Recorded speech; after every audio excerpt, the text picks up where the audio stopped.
Well, welcome back to Key Point on TV3. We're live on 3FM 92.7, also on TV3 Ghana on Facebook, and DSTV channel 279, all across the world on 3news.com.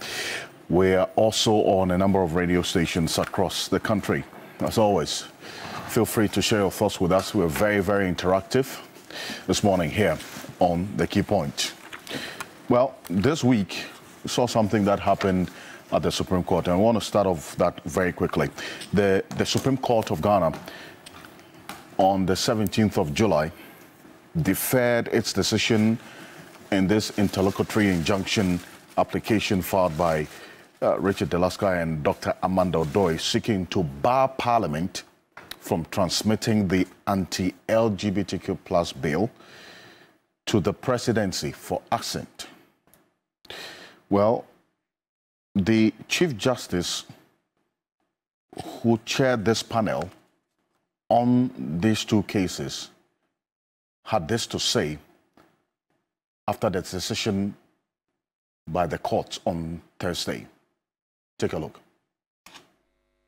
Enabling this court to deliver a more informed, comprehensive and just decision that accounts for all relevant circumstances and factors in this important matter. Such a unified approach will further provide context and clarity, and also afford a clearer understanding of the issues raised in this interlocutory matter and their impact on the main suit. Having therefore diligently analyzed all the material processes on the record in this instant application and listened to oral submissions by learned counsel for the parties, our decision is to reserve our verdict on the interlocutory application until the final determination of the substantive suit, at which point we will render a comprehensive judgment that addresses all aspects of the case, including the current application for injunction.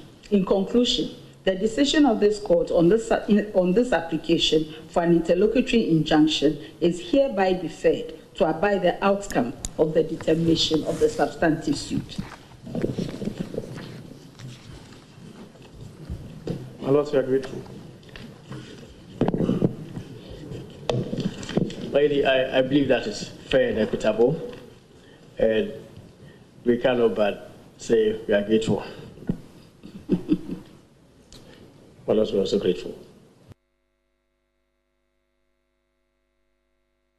Well, that's what happened in court, in fact, on Wednesday. And what this means is that with this case being adjourned indefinitely, well, those who are watching how things are playing out in court, especially the proponents of this anti-LGBTQ+ bill, have one question on their minds: whether this bill will ever become law. And if you recall, the last time we had this conversation, a number of my guests, including lawyer Martin Pebo, indicated that with the way things are going, and to the extent that there's a legal vacation in the next couple of weeks, and Parliament, obviously, well, they've done their job, but they would adjourn, come back and then adjourn again to go and campaign ahead of the December 7 election.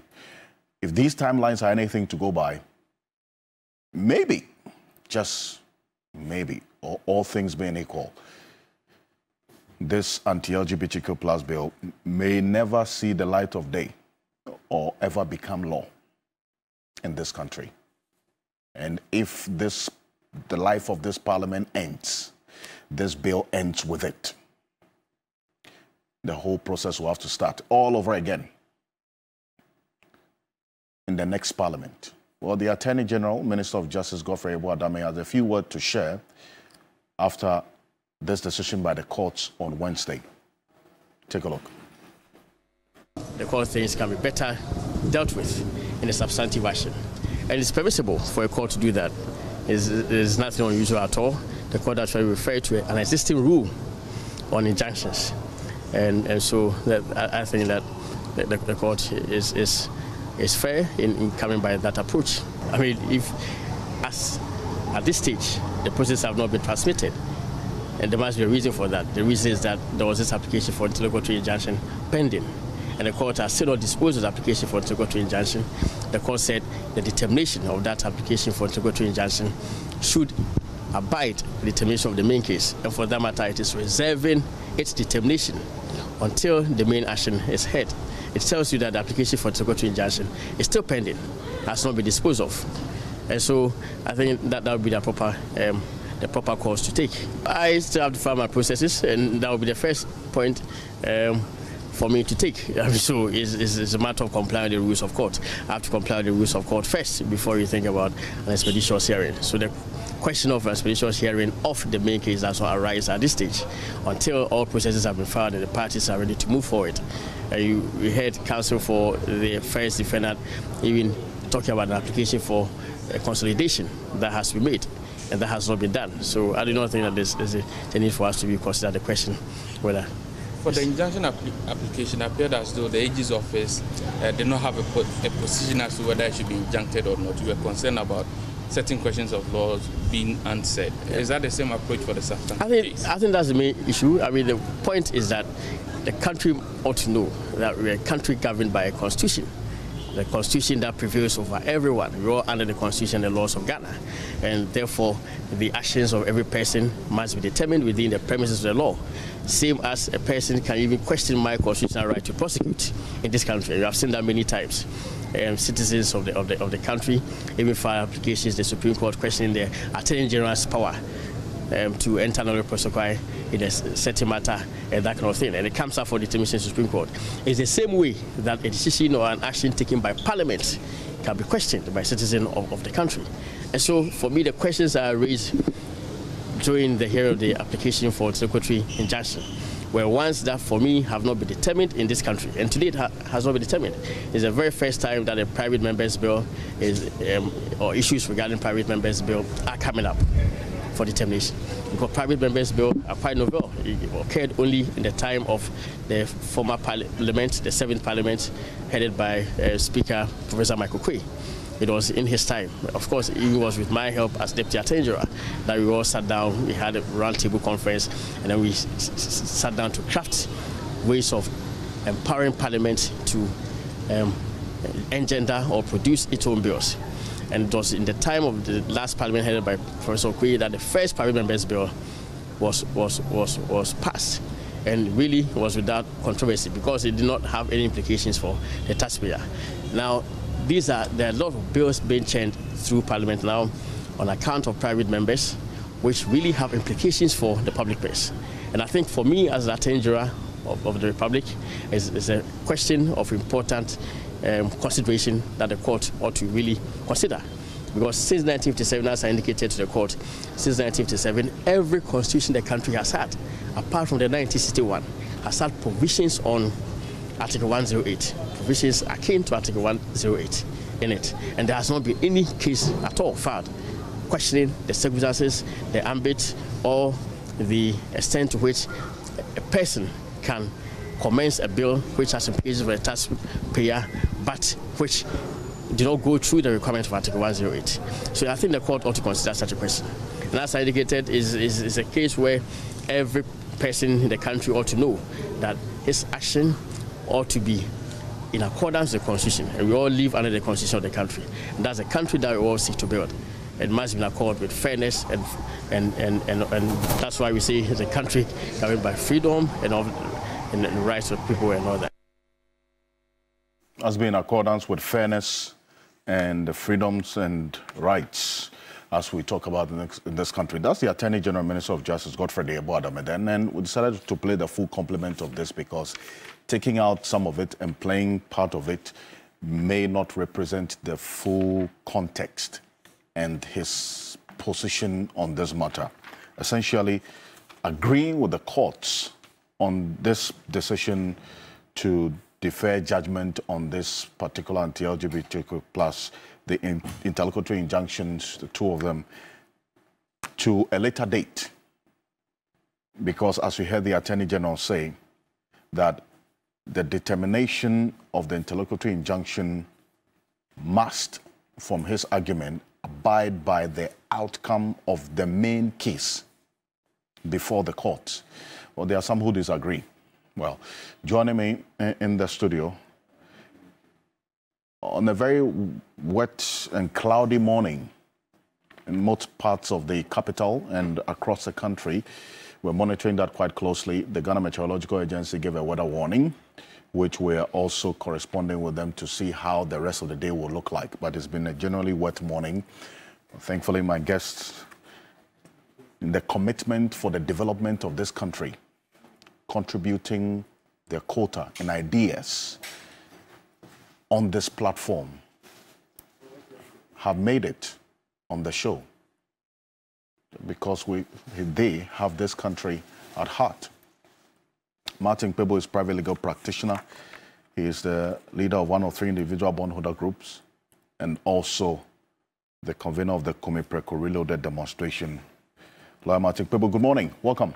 Yeah, good morning, Sir Kansi. Morning. It's good to be here. Indeed. This is a program Ghana listens to, right? Indeed.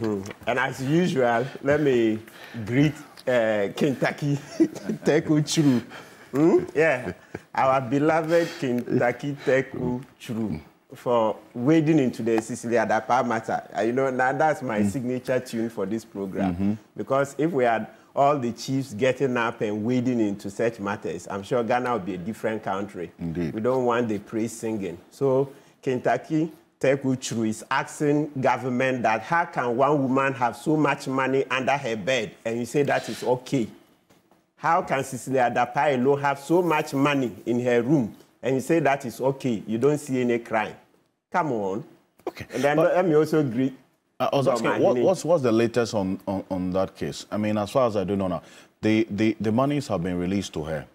The monies that were seized by the OSP in her house, and then also the ones that were in the account, the bank accounts, have been released to her. Absolutely. She has the right to spend the money. Absolutely. Can you imagine? So what's become of the case?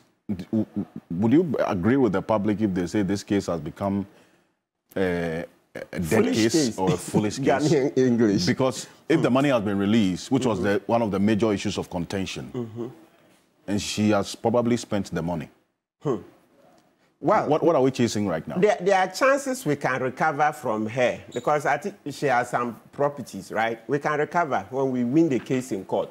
So what's happened is that the OSP is still investigating a certain angle of it.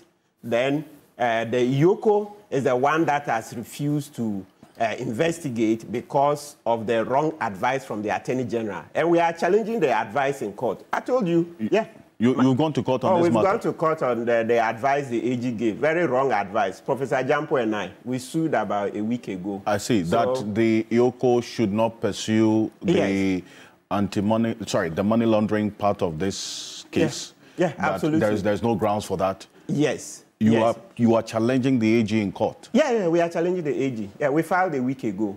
So we'll see how. We will not go into the merits, but we'll see how that pans out. So in the coming weeks, I told you that's not the only one. There are other cases. I'll just wait one by one when we file. Your timing always has to be right. That's right. We filed it a week ago, so we'll see how it pans out. We can't go into merits. Indeed, certainly. We've sued the Yoko and the Attorney General. So let them come to court and tell us which law says that you must find a predicate offense before you say there's money laundering. That was under the old law. It's been repealed. It's been repealed. Right. That's the thing about 1044, right? It has repealed 749 and the other laws, the old anti-money laundering law. So let's see what the courts will say, and then we'll take it from there. It's important. Thank you. And let me also greet Domahini. Yes. Osi Adeyo Ajimanbedu II. Yes. We should laud him for all his brave efforts at asking for accountability, and especially in light of the fact that now he's been quiet for the last few months. Look, Domahini, we can't wait to hear you, return to fire on those issues, because these are trying times. Like I keep saying, the book, where's my favorite book? T-Pain, all right? It always takes one man. I always like that story. When the Americans were unsure, they didn't want to fight the British, their colonial masters. That time, America had just 13 colonies. It was far smaller. It wasn't as big as today. But the British were colonizing them, and it was horrible. They didn't want to fight, just like the way Ghana, it took Kwame Nkrumah to say, no, independence now. But when T-Pain wrote that book, it kind of kindled their spirits. He roused them to get up and to overthrow the Americans. And then they had the independence war. The rest is history. That's how they broke off the shackles of the British. So you always need one man, like what Honorable Okujeto did. This Snake Hotels matter, right? Yes, and the third matter, please, Auditor General, the matter of the 52.5 billion. Look, this report has been outstanding for 4 years. Kofi Aflu petitioned Parliament. Parliament has been pussyfooting on it. Mr. Johnson Esiedu, can you do something about this report? One report, 4 years. One report, 4 years. Can you imagine? No, we can't do that. Listen, Ghana has to be stronger. And finally, today I brought a tube of yam for our cost of living analysis. So let's wait. Okay. Thank you. Thank you for this. And we actually have some tomatoes as well.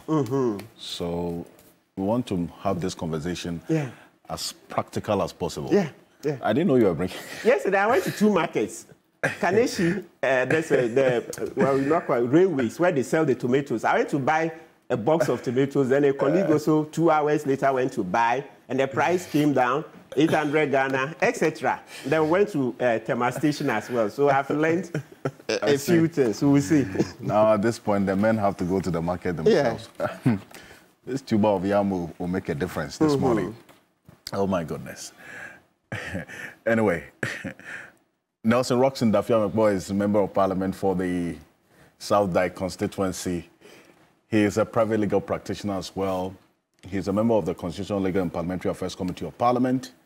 He is one of the... I'm no longer. Oh, they've taken you off? Yes. So, what do I say? Do I say sorry about that or what? Oh, well, you've been reassigned. I'm serving that committee for nearly 8 years. So. Okay. And this happened just... Yes, this was last weekend? This about but now that you've 4 days ago. You've matured into the role. It's all right. Well, they think that I'll be more useful in some other committees. So now I'm in subsidiary legislation committee. Okay. All right. Okay. I used not to be a member, but now I'm a member. Okay. And but then, it is that committee that's even considering this. Yes. The work that you've done. Considered. The work you've done on this anti-LGBTQ plan. But for more importantly, he is a member of, in fact, he's one of the 7 MPs who sponsored this anti-gay bill. It's not anti-gay bill. Well, what is it now? Guardian Family Values Bill. Also known as? Well, I don't know. You journalists have given it other names. But that's what it's a Ghanaian Family Values Bill. That's all. That's for a Ghanaian family values. Indeed. Also known as. I don't think it's wrong to make I don't know any also known as. I don't think it's wrong to do. But there are a number of other persons who will also be joining us on Zoom. Yeah. The Advocates for Christ. I think they're the ones who also supported you in this process. Yes, they did. They are also not too happy about how things are playing out. They will join us briefly to have a conversation on this. But it's good to have you. Welcome. Yes, thank you very much. Good morning to you. Good morning to Senior Kwebu. Good morning, and good morning to the generality of the people, especially my people in Peki, Kwali, Tongo. From here, I'm visiting the constituency. I see. Interesting. My people who are from Peki, Blengo, and... Yeah. But you don't come home. You should be visiting home. Okanse. Blengo, Okanse is an indigenous, but he doesn't visit home. Oh, my real roots are in Adan. It's immaterial. You have some roots also in Peki. Indeed. In Blengo. Yes. So... And then Central, but it's also So it's a proper Ghanaian. Yeah, like me. Agona Konyako is where my mom is from. Anyway, we thank all you. Have our roots. Absolutely. Yes. Thank you so much. Thank you for coming. Nana Ohening-To. Oh yes. Also is former General Secretary of the ruling NPP. Also served in a number of capacities. He's been a journalist before. Now the senior advisor to the leader for the Movement for Change, Alan Kojo Chemanting, is going to be joining us in a bit. And also let me announce that as we go on, the former Auditor General of the Republic of Ghana, and then now one of the foremost voices on issues of anti-corruption or the fight against corruption, Daniel Yao Demelovo, will also be joining us as we go on here on the Key Point. So stay with us. We'll have a big conversation. Well, let me start off with you. This outcome of this hearing on Wednesday on this Ghanaian Family Values Bill, you have done your work as Parliament, but now the courts have determined that they would rather defer judgment on the interlocutory injunction against this bill, in fact, against Parliament transmitting this bill to the presidency to be accented into law indefinitely. And in the argument of the Attorney General, the court has still not disposed of the applications for the interlocutory injunction. That's number one. The court is also just saying that the determination of that application for that interlocutory injunction should abide by the determination of the main case. And for that matter, it is reserving its determination until the main action is heard. What's your issue with that? You see, I'm trying to brief in heavily. It's, and Kwebu is here. It's my senior in the law. It's a sad day for those of us in practice that this is happening. It's more sad because this is happening at the highest level of our judicial institution, which is the Supreme Court. So it's an example, as we say, it will become a precedent that other lower courts may copy, may follow. But it is not a good precedent. It's not a good precedent. I have read loss of authority overnight on the grant or denial or refusal of an application for interlocutory injunction. I've gone through the Black's Law Dictionary this dawn. I've read some Nigerians they are better text writers in these matters. I've read some authorities on what we call interim injunction. The jurisprudence underpinning interim injunctions as a temporary judicial remedy in civil litigation. There's nowhere. And I think one of the problems we have is also that we don't have a statute and enactment on the jurisprudence of the grant or refusal of injunctions. A couple of countries, I said a couple of countries do. And I think that it's time that as a country, Parliament enacts a law to guide the courts on the grant or refusal of interim applications such as injunctions. Because it's a discretionary power. It's a common law remedy. How are we told that a party that has come to court, that before the final determination of an action that are brought before the court on its merit, I am seeking a temporary judicial remedy because I have a right, and that right, I'm suffering some injury.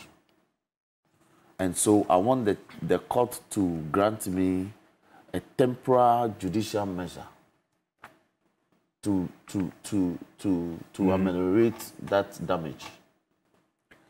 And the court, upon reviewing all the applications in support and in opposition, then the court says that no, I will not grant this measure, but the grant or the refusal will be given when I am delivering the final judgment. So what really is the essence of the interim application? It's been defeated. Why do you say it's been defeated? You see, the name of the application of that motion is called an application on notice. Persons can go ex parte. This is not an ex parte one. Ex parte means you are going alone without notice to the other side. You are applying to the court that in the interim, before the final determination of this action, hear me, on a matter that is in the interim affecting my rights. And the court says, well, I have looked at the application, I have heard you, but I am staying my decision. So the injury, I will continue to suffer the injury. So let me give you the practical examples which attract some of these applications. I am owner of land, all right? Let's say I own Tetekwashi. Right. But I have not decided to do anything on the land as of now. But Martin feels that he has money. So Martin jumps onto my Tetekwashi land and is developing. He has no documents to back his presence on my land. Then I go to sue for a court to declare me the owner of the land. Now, whilst the matter is in court and Martin has properly been sued, been served, Martin is building whatever he's doing on the line, is continuing. Then I go to court and say, okay, before the matter is heard in a year's time, in 2 years' time, 3 years' time, please, can you stop Martin from continuing his building projects? Then the court says, okay, bring all the documents. So I filed all the necessary processes. Martin is served. Martin responds in equal measure. And yet he doesn't stop what he's doing. And the court says, I have looked at the processes, but I will not deliver my ruling. And that my ruling will be delivered as part of the final judgment that I will deliver. Well, the Chief Justice gave reasons why she's gone on this path, justifying that. And you know, so let's just play back what the Chief Justice said. The CJ's position and justification for this decision that the court took. Let's look at what the Chief Justice said quickly. Enabling this court to deliver a more informed, comprehensive, and just decision that accounts for all relevant circumstances and factors in this important matter.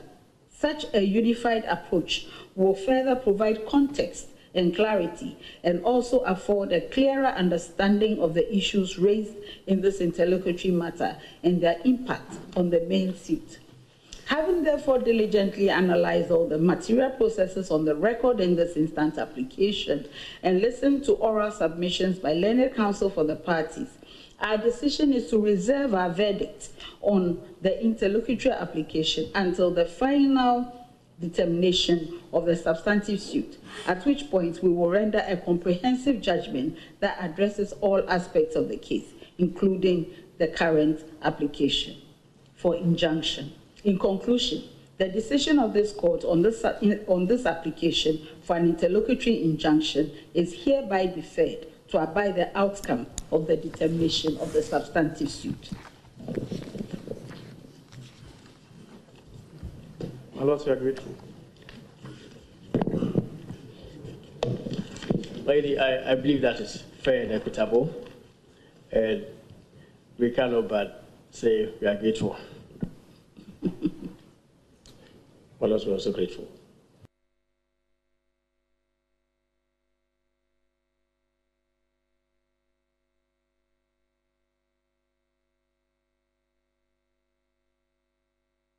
Of delivering a comprehensive judgment and took into consideration a number of things, that to the extent that this interlocutory injunction should abide by the determination of this main case, they want to deliver a comprehensive judgment on these two matters. Now, but before you come in, let me welcome Nana Heningto, who's joining us. Nana, good morning. Welcome. Good morning, Alfred. Thank you very much. It's good to have you.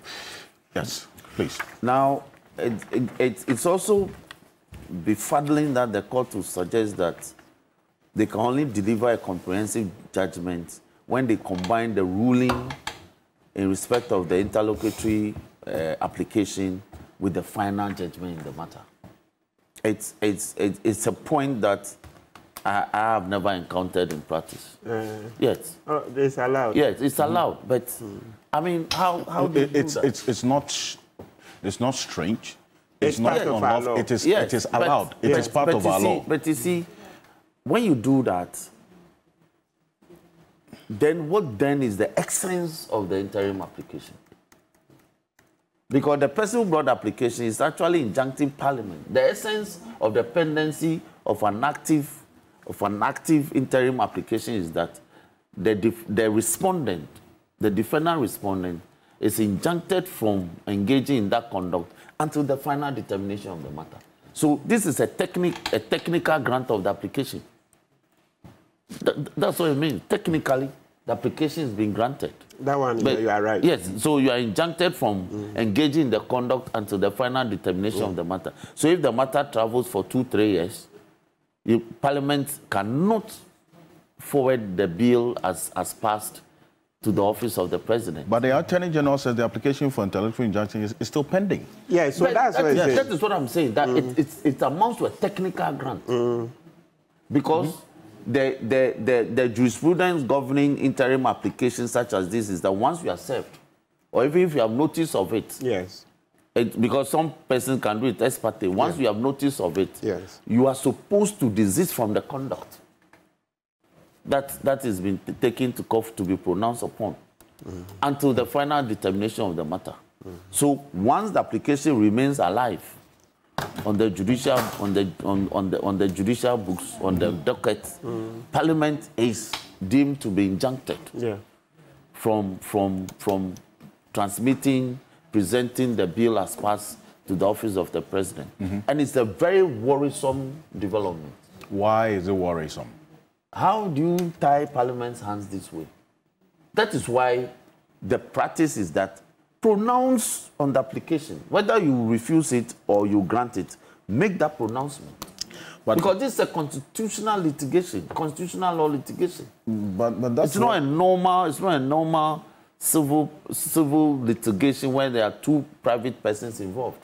But the option the courts took is not strange to our jurisprudence. But it's not healthy for Parliament's work at all. And I don't want to say more because I don't want to say more. Why don't you want to say more or agree with this? You are one of the sponsors of the bill. Obviously, you would have expected that this bill would travel a certain path where after you, Parliament, you are done with your work, you transmit it to the presidency, President access to it. It becomes law. Even the rate at which it took the application so long to be heard, from March till now. You understand? When I brought my application, it was expressly heard. That's the difference. The mandamus application? Not the mandamus. The mandamus was at the High Court. But the Supreme Court one, where I sought to injunct Parliament from proceeding to consider the nominations and vetting reports of the president nominees for as ministers of state. It was expressly heard and dismissed. So Parliament could continue with its work. This one is delayed so long, and yet it will not be determined. The ruling is to abide the outcome of the final matter. So for you, as the sponsors of this bill, looking at how things are playing out, and what the question on the minds of people who are watching right now is that with everything that's happening now, the determination of this case having been adjourned indefinitely, will this bill ever become law before this 8th Parliament's life ends? You see, and the danger is that I've also looked at the jurisprudence where a bill has been passed by Parliament, but the assent to it has delayed, and the life of that Parliament comes to an end. What happens to that bill? Because the practice is that where a bill is not passed into law, and the life of that Parliament comes to an end, the bill is caught by a fluctuation of time. It dies. It has to be revived by the next Parliament if they so desire. So it's one of the issues I'm considering. That is this bill has passed, but have not been assented to and gazetted to become a law properly so-called. It will die after midnight, 6 January 2025. So you're saying that Parliament has done its work? pass this bill. The final leg of Parliament's work is the presentation to the office of the President. Which has not been done. Which is being frustrated. This is a clear... Look, Supreme Court in every jurisdiction, in addition to being a juristic organ, is also a political organ. Supreme Court, anywhere. Yeah. In addition to being a juristic organ, it's also a political organ. Yeah. And if you understand these things, you appreciate what is happening. Yes. That what? What are you insinuating? I have not insinuated it's not an anything. insinuation, it's open. I'm telling you. It's open. So that the Supreme Court makes policy. Yes. So Supreme some of Court the is decisions, a political organ. It makes policy. And policy, So, you choose between two things. That's politics, basically. What's politics? You have a choice to make. So you choose between two. But it can be partisan politics, other different ways in this of particular politics. instance, So it's political. how does this apply?